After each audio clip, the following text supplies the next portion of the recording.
طلبہ و طالبات السلام علیکم۔ اردو لازمی SSC 1 اور 2 کے صفحہ پر میں سائمہ جاوید آپ سب کو خوش آمدید کہتی ہوں۔ نئے آنے والے طلبہ و طالبات کو بتاتی چلوں کہ اس چینل پر جماعت نحم و دہم کے اردو نصاب پر مبنی ویڈیوز شیئر کی جاتی ہیں جو آپ کے بورڈ امتحانات کی تیاری کے لیے آپ کی بھرپور معاونت کریں گی۔ آج کی ویڈیو میں جماعت دہم کے درسی کتاب کے سبق اردو ادب میں عید الفطر کے مشقی سوال جواب کروائے جائیں گے۔ سوال نمبر 1، عید الفطر کا ہماری تہذیبی اور دینی زندگی سے کیا تعلق ہے؟ جواب، عید الفطر کا ہماری تہذیبی اور دینی زندگی کے ساتھ بہت گہرا تعلق ہے۔ یہ تہوار ہماری تہذیبی روایات اور مذہبی اقدار کی پاسداری کا ایک ذریعہ ہے۔ عید کا تصور مسلمانوں کے ہاں صرف ایک خوشی کا موقع نہیں ہے، بلکہ یہ مسلمانوں کے درمیان باہمی اخوت و بھائی چارے، مساوات، ہمدردی اور تہذیبی اکائی کا اظہار ہے۔ سوال نمبر 2، عید الفطر پر نظموں میں شعراء نے کیا باریکیاں پیدا کی ہیں؟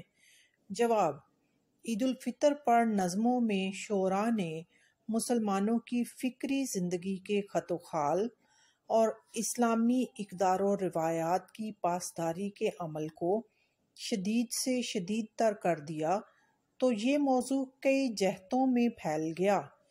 عید کو محض خوشی یا عید کے چاند کو محض سال میں ایک بار جھلک دکھا کر غائب ہونے کی بجائے اسے مسلمانوں کی تہذیبی اور فکری زندگی کے وسیع تر جغرافیے سے ملا دیا۔ سوال نمبر 3، اس سبق کی روشنی میں اردو شعراء نے عید الفطر کے جن پہلوؤں پر اظہار خیال کیا ہے ان میں سے کوئی سے 3 موضوعات کے نام لکھیے۔ جواب، اردو شعراء نے عید کے جن پہلوؤں پر اظہار خیال کیا ہے ان میں سے 3 پہلو یہ ہیں۔ نمبر 1، عید کے چاند کو مناظر کے حوالے سے بیان کرنا۔ نمبر 2، عید کو داخلی مسرت اور خارجی حالات سے منسلک کرنا۔ نمبر 3، ہلال عید کو ملی عزائم کی علامت، ملت کے عروج و زوال کی علامت اور تہذیبی اور تمدنی زندگی کی اساس کے طور پر قبول کرنا۔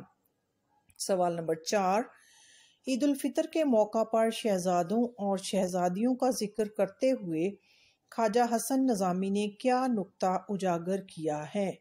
جواب، عید الفطر کے موقع پر خواجہ حسن نظامی نے دلی کی بربادی اور دولت اور عزت سے محروم ہو جانے والے شہزادوں اور شہزادیوں کی قسم پرسی میں عید بسر کرنے کا تذکرہ کیا ہے۔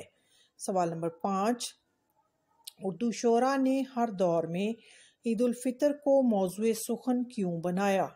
جواب، عید الفطر مسلمانوں کی مذہبی، معاشرتی اور سماجی اقدار و روایات پر مبنی خوشی کا ایک تہوار ہے، اس لیے اردو شعراء نے ہر دور میں عید الفطر کو موضوع بنایا ہے۔ سوال نمبر 6، کون سی چیز اقبال کو عید کے چاند کی تصویر کشی پر مجبور کرتی ہے؟ جواب، یاد طفلی یعنی بچپن کی یاد علامہ اقبال کو عید کے چاند کی تصویر کشی پر مجبور کرتی ہے اور وہ منظر کشی کے رجحان کی طرف مائل ہو جاتے ہیں۔ سوال نمبر 7، ماہ سیام گیا اور روز عید آیا، یہ اردو کے کس معروف شاعر کا مصرع ہے؟ جواب، مولانا الطاف حسین حالی۔ سوال نمبر 8، عید کی شاعری کا ہماری شعری روایات سے کیا تعلق ہے؟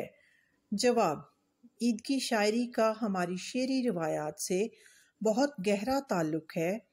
اردو کی شاعری میں عید، عید کا چاند، ہلال و ابرو، محبوب سے روز عید ملاقاتیں اور اس کے متعلقات بہت اہم رہے ہیں۔